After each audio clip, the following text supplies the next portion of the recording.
22일 화요일 매일 성경 묵상을 시작하겠습니다. 오늘 우리들이 함께 나눌 말씀은 베드로후서 1장 1절로부터 11절의 말씀입니다. 베드로후서 1장 1절로부터 11절의 말씀을 제가 봉독합니다. 예수 그리스도의 종이며 사도인 시몬 베드로는 우리 하나님과 구주 예수 그리스도의 의를 힘입어 동일하게 보배로운 믿음을 우리와 함께 받은 자들에게 편지하노니 하나님과 우리 주 예수를 알므로 은혜와 평강이 너희에게 더욱 많을지어다.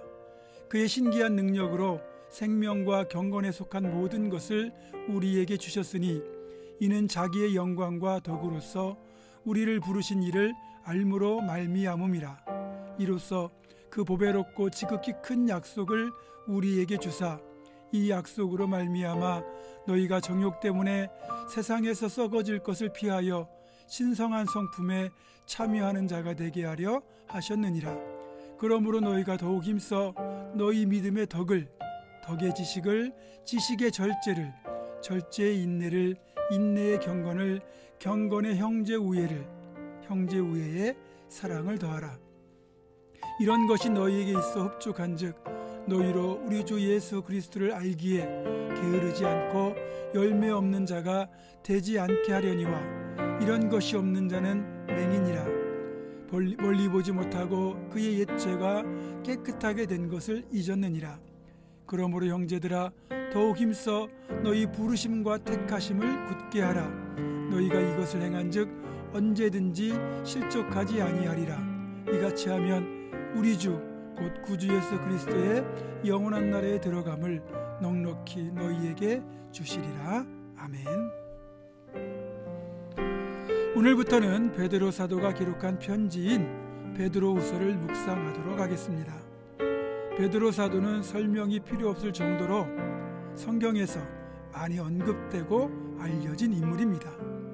갈릴리 바다에서 물고기를 잡아 생계를 이어가던 어부였던 베드로는 주님의 첫 번째 제자가 되는 축복을 받은 인물입니다. 일단 제 입장에서 베드로에게 본받고 싶은 가장 좋은 점 중에 하나는 그의 과감한 결단력입니다.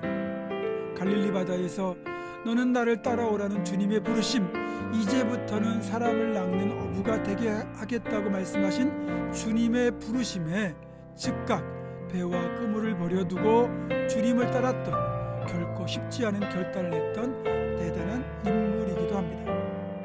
다만 그의 많은 장점에도 불구하고 베드로의 단점일 수도 있었던 것이 바로 그의 성급한 성격입니다. 물불을 가리지 않고 덤벼드는 그의 성격은 때론 과감한 결단이라는 좋은 면도 되었지만 반면에 덮어놓고 일부터 저지른다는 문제도 있었습니다. 사실 사람의 성품은 쉽게 변하지 않습니다. 심지어는 3살 버릇이 80까지 간다는 말까지 있지 않습니까? 그런데 베드로 전서와 후서를 보게 되면 그렇게 성급했던 베드로가 정말 많이 달라져 있습니다. 베드로후서 3장 8절을 보면 죽게는 하루가 1000년 같고 또 1000년이 하루 같다는 사실을 잊지 말라고 권면할 정도로 그는 기나긴 기다림을 견뎌낼 수 있는 인내의 사람이 되어 있었습니다. 또 겟세마네 동산에서 대제사장의 종의 귀를 칼로 자를 정도로 목적을 위해서라면 수단 방법을 가르지 않던 사람이기도 했는데 사랑과 자비, 인내와 긍휼이 가득한 사랑의 사도로 변화되어 있었습니다. 우리가 신앙생활을 오래 하면 할수록 이렇게 베드로처럼 성숙한 모습으로 점점 더 변화될 때만이 진정한 신앙생활이라고 할 수 있는 겁니다. 게다가 베드로는 예수님의 수제자이면서 초대교회의 최고 지도자였음에도 불구하고 결코 겸손함을 잊지 않고 있었다는 사실입니다. 오늘 베드로후서 서두에서 무엇이라고 자신을 소개합니까? 예수 그리스도의 종이며 주님으로부터 보내심을 받은 사도라고 스스로를 소개합니다. 자신의 공로나 의를 내세우지 않고 철저히 주님의 주권자 되심을 인정하고 있습니다.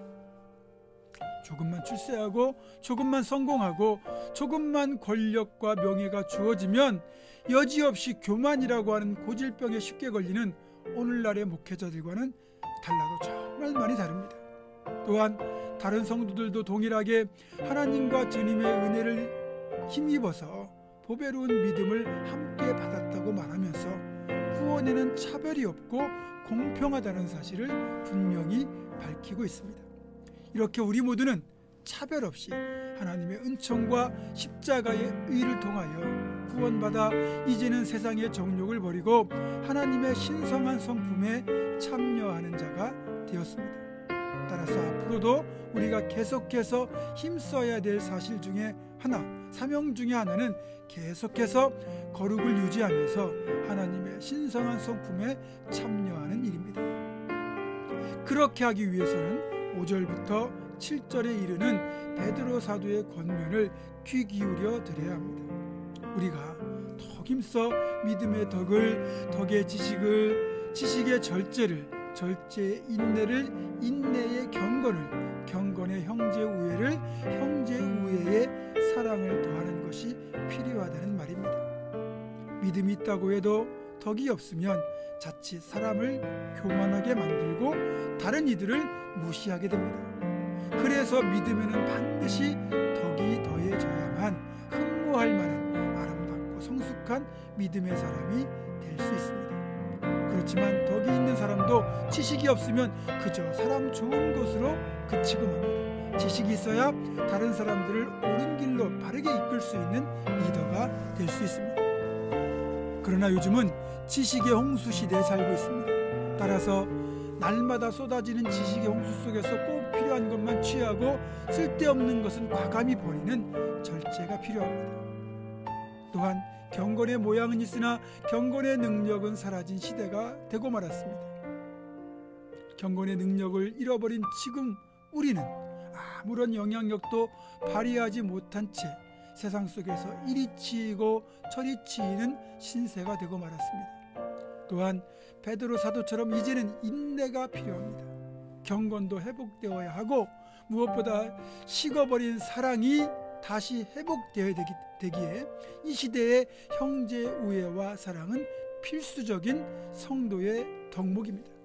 만약 이런 것이 없다면 우리는 앞을 보지 못하는 맹인에 불과하다고 분명히 말씀하고 있습니다. 마지막으로 10절의 부탁처럼 더욱 힘써서 우리를 향한 부르심과 택하심을 굳게 하여 실족하지 말고 흔들림 없이 주님 날아가는 그날까지 끝까지 믿음으로 전진하는 우리 모두가 되기를 주님의 이름으로 축원합니다. 기도하겠습니다.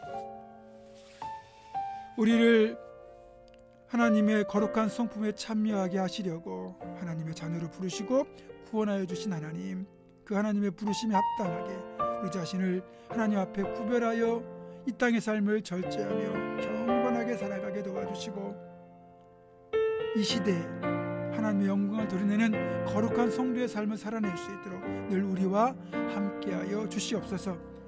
주님 오실 날이 가까우는 오늘 이 하루도 주님과 그렇게 동행하는 복된 하루가 되기를 간절히 소망합니다. 코로나의 이 두려움이 속히 종식될 수 있도록 하나님 은혜 베풀어 주시고 성도의 삶을 지켜주시고 가정과 자녀를 평안 가운데 붙들어 주시고 성도의 사업과 직장이 어려움 당치 않도록 주의 눈동자처럼 보살펴 주시고 사랑하는 자녀들의 대학 진학과 또 군생활 또 취업까지 그 모든 발걸음을 시온의 대로처럼 활짝 열어주시고 아픈 이들이 주님의 손길로 치유되고 회복되는 귀한 치유 역사도 허락하여 주시옵소서.